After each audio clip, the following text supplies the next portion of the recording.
Accountability is key. You have to take accountability, but also you expect other people to take accountability. I've had to look in the mirror and I've had to look at myself and I've made mistakes, but it's how I've learned from those mistakes that are important. When things go wrong in your business, you need to find out why it went wrong. Was it avoidable? Who was accountable? Did you employ the right person? There's a number of things that you need to have a look at and see what happened within that process. The real change happens when we actually truly see who we are and take action and be accountable for our own actions. We're all human. People make mistakes. Brushing things under the carpet doesn't help anyone. We all have a responsibility to make the world a better place, which is the whole purpose of this podcast. Welcome to Taking the Con Out of Construction, the straight-talking show that's changing the industry, one episode at a time. Small mistakes can cost big money, and even more in time. But a small investment in listening to this episode could help you avoid disputes, delays, and costly pitfalls, while giving you the know-how to stop problems before they start. Let's turn complexity into clarity and take the con out of construction. Welcome back to Taking the Con Out of Construction. In this episode, we're focusing on accountability. Accountability isn't about blame or finger pointing, it's about clarity. When everyone knows what they're responsible for, decisions improve, communication sharpens, and problems get dealt with before they escalate. Michelle, you've worked with countless teams where accountability was either missing or misunderstood. Can you share why true accountability is so difficult to achieve in construction? Yeah, if anyone that's followed me for a while, if you've had any interactions with me at all or know anything about me, you're going to know that I tell it how it is. And I think one of the issues in the world in general is accountability, and it's really getting on my nerves. And there's lots of people that are pointing fingers. For example, when the budget was coming out, you've got lots of people saying, oh, the rich should pay more. Well, actually, we should all do our bit. We should all be accountable. We shouldn't abuse the NHS system. We should pay the taxes that we're supposed to be paying. It's great pointing fingers at other people, but ultimately that's not the solution. Real change happens when we look at ourselves in the mirror, actually truly see who we are and take action and be accountable for our own actions. And also, don't get me wrong, we're all human. People make mistakes. Brushing things under the carpet doesn't help anyone. I think the main issue that I found in construction is people are very, very quick to blame everybody else. Contractors have a reputation of not paying anyone. And sometimes that's due because they don't pay people, because they're not accountable, because they're not managing their own costs properly or whatever it may be. They don't have a decent contract. They didn't challenge their contract. There's a million and one things that can cause problems in construction. But ultimately, it's about accountability, because if you haven't priced something properly, that's on you. If you haven't looked at your contract, that's on you. If you haven't negotiated your contract, that's on you. You don't employ the right people, that's on you. You don't have the right systems and processes in place. Okay, you could blame one of your team, but ultimately, as a leader in business, it's not your team's responsibility, it's yours. The bucket stops with you. As a decent leader in a business, the bucket stops with you. And ultimately, you have to take accountability for that. But also, you expect other people to take accountability. I have twin sons. And the amount of times one of them has done something wrong and their excuse starts with, my brother did. This morning, I asked my son why he didn't have a pajama top on. And his response was, my brother made me laugh, so I spilt my water. So it's my brother's fault. No, it's not your brother's fault. You're not in trouble. It doesn't matter. But you can't keep blaming your brother. And that's making him accountable. And he's 5. The amount of adults, grown adults, and we're talking men and women in their 50s and 60s, even 70s sometimes, do not hold accountability and they're blaming other people. I started Construction Alchemy, which is one of my businesses, to support subcontractors, because I didn't like the way that the industry bashed them, depending on the size of the contractor, obviously. But some subcontractors, when they're losing £10,000, makes a big impact to their business a lot of the time. I mean, it depends on the size of the subcontractors. There are subcontractors out there that have multi-million-pound turnovers. And so I started Construction Alchemy to support them, to educate them, to empower them.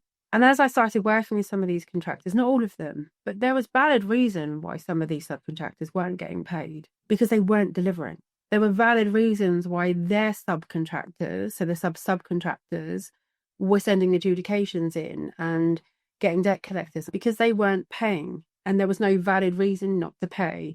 And the whole purpose of this being called Taking the Con Out of Construction, there are a lot of con artists in this industry. There are a lot of people that don't do what they're supposed to do, that don't play by the rules, that can't be bothered to fill in the form or do things properly, and they're not accountable. And I've said to people like, oh, here's this, my smallest violin in the world, as I rub my fingers together. The amount of times I stood there and I've listened to subcontractors saying the same old crap day in, day out, I just roll my eyes and like, oh, yawn. I'm bored of it. Take accountability. If you've made a mistake, we're human. Own up. Now, I can't guarantee that every time you own up to making a mistake, that people not take advantage of it, because you need to be careful with who you're dealing with. As a main contractor's QS or developer's QS, if a contractor's come up to me and said, hey, I've messed up, the amount of times that I'm like, okay, fine, what's the situation, what we're going to deal with? Let's get you out of this. Because ultimately, I don't want any contractors to go bust. That subcontractor going bust doesn't help me. That contractor losing money doesn't help me. It's about what's right for the project moving forward and what's right for my client, but also what's right for both parties. If a subcontractor is expecting to make, I don't know, 50% profit or 30% profit or something ridiculous, and they've made a mistake, they're not entitled to make that profit. They're not entitled because they haven't done the work and they haven't done that. If you manage to make 50% profit on your projects, good on you. And if that's within the budget that you've got, then fine, everything's great. But if you've made a mistake and you haven't done something properly, you don't necessarily deserve to have maximum profits when you've made the mistake. It's not making the mistake that's the issue. It's how you deal with that mistake that's important. A client of mine phoned me up the other day, panicking because they'd employed a subcontractor. They thought they'd done their due diligence, but they were trying to cut corners and had a contractor doing groundworks and electrical works. As soon as they told me what they'd done, I was a bit like, they're not two trades that necessarily connect well together, because they're very, very different. Anyway, it was an absolute mess. They were really embarrassed because there was a big director from one of their other sites that happened to be on site that day, one of those sort of scenarios. I said to them, listen, I can't guarantee what's going to happen. Like, I can't tell you how your client's going to feel. I can't tell you how they're going to look at this. But what I will say is how you respond to a problem speaks volumes. We are human beings. Things do happen. Mistakes are made. Contractors let you down. It's the construction industry. We all know it. And anyone that's been in it for more than 5 minutes is going to understand that. But how you resolve that situation, how you deal with that situation speaks volumes, definitely in my eyes. And I'm not the only person out there that feels like that. And sometimes we just have to say, hey, hold my hands up, I made a mistake. If you can rectify the situation without anybody knowing about it, amazing. If you can deliver something amazing. If it's going to cost you money, then sometimes you have to take that. If it's going to cause you to go into bankruptcy and it's that big of a deal, then you need to take accountability for that. And I'm not saying you deserve to go bankrupt, but ultimately you have to take responsibility. But if you're human about it, it's how you deal with it. I remember the old saying, and I've heard it thousands and thousands of times, every time you're pointing a finger, you've got 3 fingers pointing back at you. And that has always resonated with me, because all the time we're looking at other people, we're not looking at ourselves. I've done a lot of internal work. I've had to get through a lot of trauma. Life has happened to me far more than most other people. And I've had to deal with that. And I've had to look in the mirror and I've had to look at myself, and I've made mistakes. But it's how I've learned from those mistakes that are important. I mean, I remember used to joking around with my friends years ago. And I actually found comfort in the fact that so much life happened to me and they were watching me go through it, supporting me as friends do, but learning by my mistakes. And that actually made some of the hard lessons that I learned much easier. It's been exactly the same in business. So I'm talking like from when I was 17, 18 years old, making mistakes. I mean, living by yourself at 18, I think, got a 19-year-old daughter, and I wouldn't want her living on her own. And it makes you realize what you went through. But I've taken accountability for my actions. I've stood up and I will say, I'm sorry if I'm in the wrong. I will turn and say, I've made a mistake, and hold my hands up, and I will be accountable. I stand by my word. And at the moment on LinkedIn, for example, there's a lot of doom and gloom and people shouting about this and complaining about things, that the choices that they've made. And it's very frustrating. It's not what makes the world go round, and it's no good for business. It's no good for life and society in general. So accountability is key. As I've said before, when you're not delivering, it doesn't matter what you're doing, whether you've got the right systems and process in place. If you're not delivering, it's going to be a problem. If you're not held accountable for your own mistakes, if you're not keeping an eye on your managers, if you're not making sure you've got the right systems and processes in place, if you're not supporting your team, if you're not training your team, if you're not employing the right people, you're going to have problems. I'm not saying we're all perfect, but like I said in the last episode, we were talking about the introduction of fractional directors, whether it be commercial, operational, finance, whatever it may be, the whole fractional facility that's come from COVID. Ultimately, there's no excuse now for any business not to get the right advice. There's no excuse, because it's out there. Yeah, you might not be able to have a C-suite team, because you haven't got, I don't know, potentially 2, 3, 400,000 pounds worth of budget to employ those people, but you definitely can employ someone once a month for them to come and help you and learn from them and educate yourselves. And with AI and the way that technology is going, there is no excuse for not understanding. It's so simple these days on ChatGPT, even Google. Look into Google and Google can tell you exactly how to write a contract or how to build a wall. I mean, Jesus, you could probably service your car now with videos and whatever on the information that we've got. So there is no excuse for not understanding or not knowing, and accountability is key. I mentioned earlier about everything is the leader's responsibility, and it is. And I'm not saying that you have to be responsible for everybody's actions. You have to make people accountable. It's more common than I ever expected it to be. A company will call me because they're having cash flow issues and they want me to either recoup some debt, which I don't know why companies contact me to recoup debt. I'm not debt recovering, but I can help them with that sometimes. But the amount of times I've spoken to a contractor and they may have a 10, 15 million pound turnover and they tell me they're making 20% profit, but they've got no cash. That makes no sense. 20% profit on a £1 million turnover is £200,000 a year. Profit.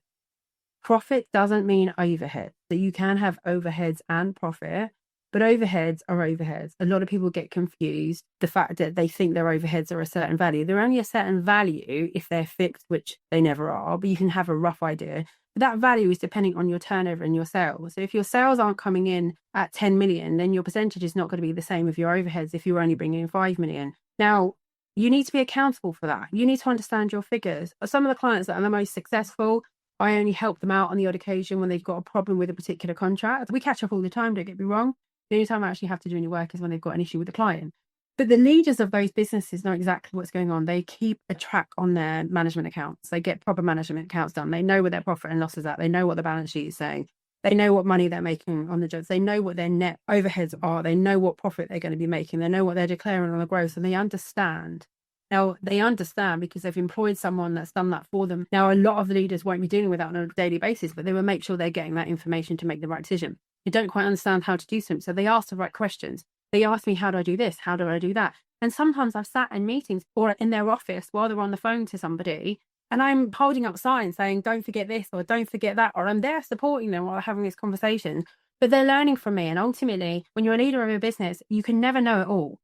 And you have to make yourself accountable and you have to be growing, but you also have to make your team accountable. And that's not coming in and shouting and screaming and being a T-Rex in your business. It's about making sure that you are accountable, your door is open, you're a good leader, you're responsible for your team, you're responsible for your business, you're making the right decisions, but also you're making people accountable for giving you the information that you need to make decisions. And if something isn't quite right in your business, don't just bury your head in the sand. If you're making £10 million a year and you think you're making 20% profit, who's told you you're making 20% profit and where's your proof? You can't just decide that you're making 20% profit because somebody said they've put 20% markup. Markup and profit are not the same thing. So you have to understand business. You have to understand accounts. You have to take your responsibilities as a director, as issued by Companies House, as a legal requirement. You need to read that. You need to be aware of what that is and make yourself accountable. And if you don't know how to do what you need to do, you don't understand that aspect of your business, and you should employ someone to either train you or do it for you. And I read something recently, I think it was a post on LinkedIn or something like that, about delegation and what good delegation is. And delegation is not just giving all the things that you don't want to do or that annoy you to somebody else. Real delegation and real leadership is actually giving somebody something that's important and trusting them to own that. So giving them ownership of that task, but also giving them the credit and the ownership of the result. So if that task ends up in a positive result, they get the credit for it. You don't. On the same aspect, if that person takes on that role and they don't deliver, you make them accountable for it. And I don't mean you sack them or chastise them or put them under special measures or anything like that. It's okay, as a leader, I've given you this task, I trusted with this task, you haven't delivered, why have you not delivered? And as a leader, you need to hold yourself accountable and go, right, did I give this person the tools that they needed to be successful? First of all, you need to define what success looks like for that particular task. That's your responsibility as a leader. You need to make sure that they understand that task. And this goes through all aspects of business. whether it be a subcontractor, whether it be your main contractor, whether it be a client. One of the very first episodes that we did was about contracts. It goes back to contracts and being accountability, but not just JCT contracts with your clients and your subcontractors. You're talking about contracts with your employees, like any contract in any aspect. The idea of it is to have an alignment of expectations, but also it gives you the opportunity to hold each other accountable. And that's what's important with any contract and any agreement. So when you're delegating, one, you need to make sure that expectations are aligned. They fully know what they're supposed to be doing. They need to have the tools available to deliver that. They need to have the skills available. Now, they may not have the skills at the time that you delegate them. And if they don't have that skill set that's required, it doesn't mean they can't do it. It just means they need a bit more support. Have you supported them? Or have you connected with someone that can support them? And ultimately, if you give a task to somebody as a leader of a business and the owner, founder, whatever title you want to give yourself in the business, and they fail, it's not necessarily on them. You also need to take that accountability. Have you defined success? Have you given them all the tools in order for them to be successful, supported them? Have you given them everything they need? Or is it the fact that they just haven't bothered? They haven't listened to it. They've been held up by fear, or they just didn't want to, or they haven't got out of bed or whatever. I mean, if you've got someone that is toxic or doesn't want to work or is constantly calling in sick or whatever it may be, like there's no such thing as the perfect employee all the time. There are bad eggs. There are toxic people. And if that's the case, there's laws and employment things. And I'm not going to go into that because I'm not qualified to discuss it. But there are methods that you need to place if you've got someone that's toxic in your business. But ultimately, was a role defined in the first place? Did you interview them properly? So we can all blame the person and say, well, this person's been employed and it was their problem, they were toxic. But actually, when there is an issue in your business, you have to look at it a bit more forensically and say, well, I've got this person has become toxic. Now, I don't believe that people are born toxic. They become toxic by their environment. A lot of people are not aware of their own toxicity. They'll be very quick to pick up on other people's toxic behaviors. And sometimes people don't actually know how toxic they are. There's probably been environments that I've been toxic. It's highly likely because that's just life and how we deal with our traumas and other bits and pieces. But that's a whole different subject. But when things go wrong in your business, you need to find out why it went wrong. Was it avoidable? Who was accountable? Who was issued? Did you employ the right person? If you didn't employ the right person, why? Did you have the right job description? Did you use a recruitment agent? There's a number of things that you need to have a look at and see what was happened within that process. And it's the same with the project. When I go into a project that's in crisis, especially, I'm very good at looking at 30 different things at once. And I'm very good at honing on to the detail when I need to, but I'm also very good at looking at the big picture at the same time. Don't quite know how I do it, but I do. And a lot of the times there will be an issue and you can see the gap. So I can see where money's been hemorrhaging. I can see a gap in delivery. Somebody's not done this, somebody's not done that. Somebody hasn't been trained properly, somebody in the wrong job or in a job that doesn't suit them, in a job they don't enjoy, they haven't got the right training. There's so many different things. But when you have a problem with a project, there are first things that I look at, and it's, for example, is a tender documentation been handed over properly? Is a person running the project aware of what was allowed for when they priced it? Have they had a handover? Have they said, right, this is what we priced, or this is what we priced, or we've projected this, or we've changed this, or we value engineered this? Does the person that's tendered the document, are they running the job? If they're not and they're handing it over, has it been handed over properly? What's your process in handing that over? Have you given that person everything they need in order to be successful? Because if you haven't, it doesn't matter how good this person is, you're setting them up for failure. So once they've got this, are you creating CVRs? Are you comparing what you tendered, what your contract sum is, and what you're actually delivering? Is there a process? Is that being watched? Are you making decisions on whether or not you should charge a client that you've got repeat work from an extension of time? Do you know how much the project has cost for that extension of time? Do you know how much your project managers are costing? Do you know how much time your project manager is spending on site? Do you know what his expenses are? Do you know what his mileage or his day rate is? Or how much PPE he uses, or how much his car is costing you? Or do you know the cost of that extension? Can you make a decision with the right information? Do you have the right information? Are you checking what people are doing, or are you just employing someone and thinking, well, look at their CV, they've got a degree in accountancy, whatever it may be, therefore I'm going to let them run my business? And I'm not saying micromanage, because I don't think that's the right answer, but do you understand your employees? Because there are some people that like to have freedom and say, right, this is what you need to do in the month, or this is your job role, deliver, adios. Any problems, I'm here, you do your thing. And some people thrive in those environments. Other people need to know what they're doing wrong so that they can improve. They actually get a buzz and a kick out of you didn't quite do this right, you did this right, so can you improve this? And then next minute, like, right, I've improved. And they're all about efficiency, improving your efficiency and becoming more productive and all the rest of it. And sometimes they need to be micromanaged at the very beginning. It might be a confidence thing. Many people suffer from imposter syndrome, and the only way of getting around that is constant that reassurance. Some people like to have a mixture of the two. Some people are motivated by being in an office space and being sociable. Others like to be a bit of a hermit and like to work from home. And if you're a leader, motivation of your team is totally up to you. Yes, okay, it goes down to the management. You have to motivate those managers that then motivate their team. Are your team aware of the different types of people they have working for you? You have different archetypes that are motivated in different ways. If your team isn't motivated, whose responsibility is that? It's the leaders. Yes, there are sub-responsibilities. Of course there are. Because if you've got a big team, there's a hierarchy and you need to follow that. And the way that your business works and the structure of your business is designed for a reason. But if it starts growing and goes a bit wonky and isn't suddenly working, change it. You're the owner. It's your business. It's your rules. You can change anything you want. You don't have to go because you worked in a company years ago and they did it this way. You don't have to do it in any other way. Like, I never go into a company like with a framework of this is what we're going to do, because every company is different. And the reason every company is different is because it's a combination of different people and people are unique.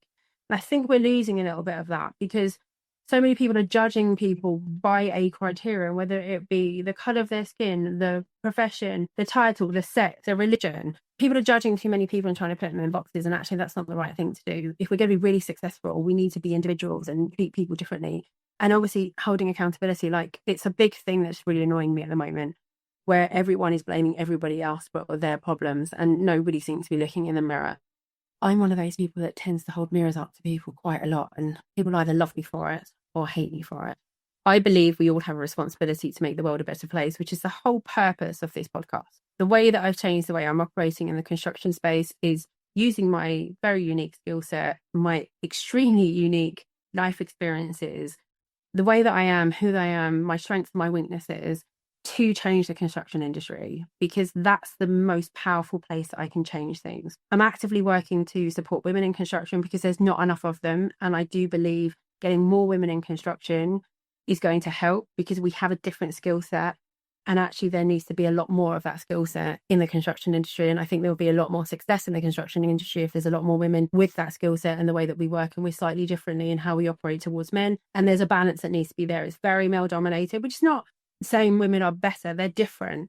And where you've got so many men in an industry is actually much, much better when you can balance that out. So it's unbalanced. So I do believe in that. And I'm actively supporting women in the construction industry with mentorships and education.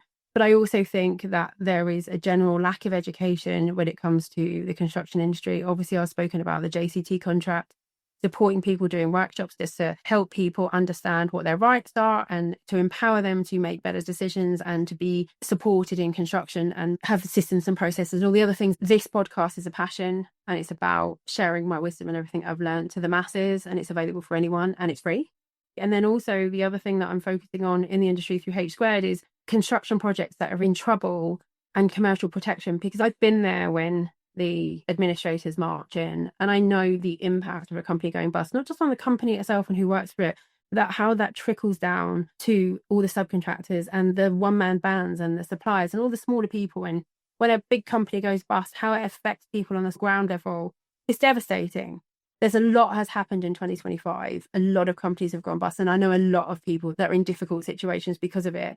So where I'm trying to actively work in for 2026 is helping funders so that they can deliver projects, and maybe they don't make the return that they're expecting to, but coming out evens is better than losing, and losing a little is better than losing a lot. So I'm going to be actively working for funders to try and turn their projects around that they've invested in. I'm trying to get to contractors and trying to change their mindset of actually letting me look at projects before you're about to go bust. Look at your company before it's going bust. If you've got an inkling that there's something not quite right with your project, or you're being told that the project's fine, but you've got a gut feeling saying that it's not, then let me come in and help you. In fact, in a couple of podcasts time, I'm going to talk about having a look at where a project really is, where you should be looking and how you should be looking at it to see where your project really is rather than where you think it is.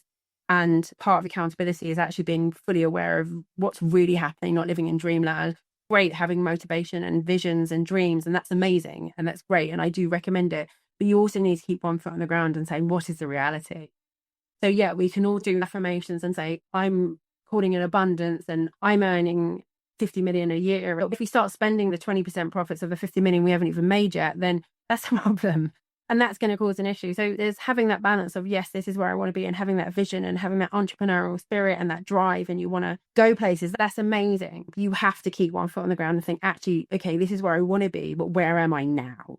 Where is this project going? Is it on time? And it's great for someone to say, we've won this project and we predict we're going to make 20% profit on it, or 10 or 15 or 100 grand, whatever it is. But you need to keep a track on that, because it doesn't always stay that way. Yes, what you want to make and what you actually make are often very, very different. But who's tracking that all the way through? So we spoke about bond accounts. We spoke about lots of aspects of business. And if you haven't listened to the podcast on those particular elements, I do recommend you go back to them, because unless you understand each element and really understand each element, then the whole business is going to be affected in some ways. The H squared is about protecting more businesses from going bust, basically.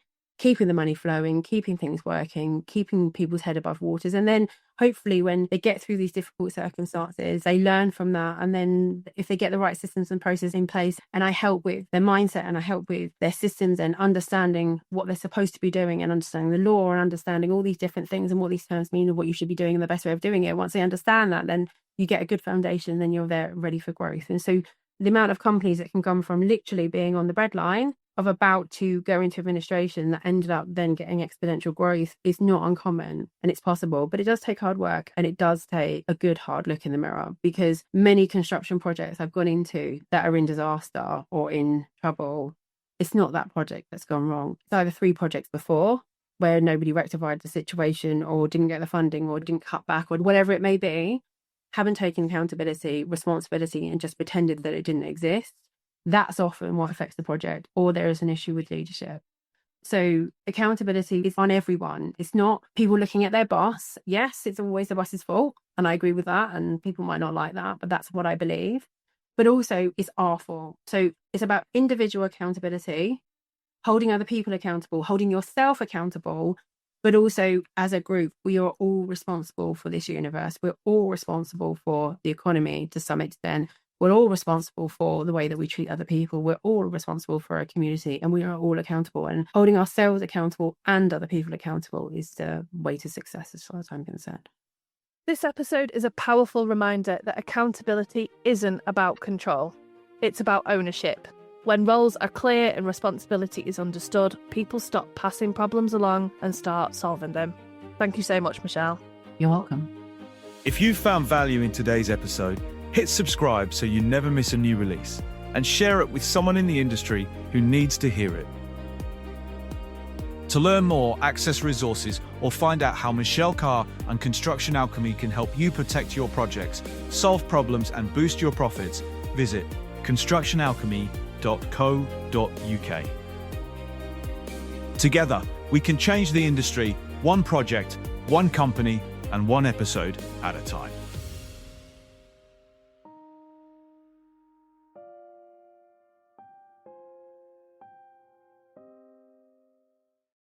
The views and opinions expressed in this podcast are based on the personal experiences of Michelle Carr and her guests. They are for general information only and should not be relied upon as professional or legal advice. Always seek your own independent advice before making decisions. Neither Michelle Carr nor Construction Alchemy accepts liability for any loss, damage, or consequences arising from actions taken based on this podcast. Thank you for listening.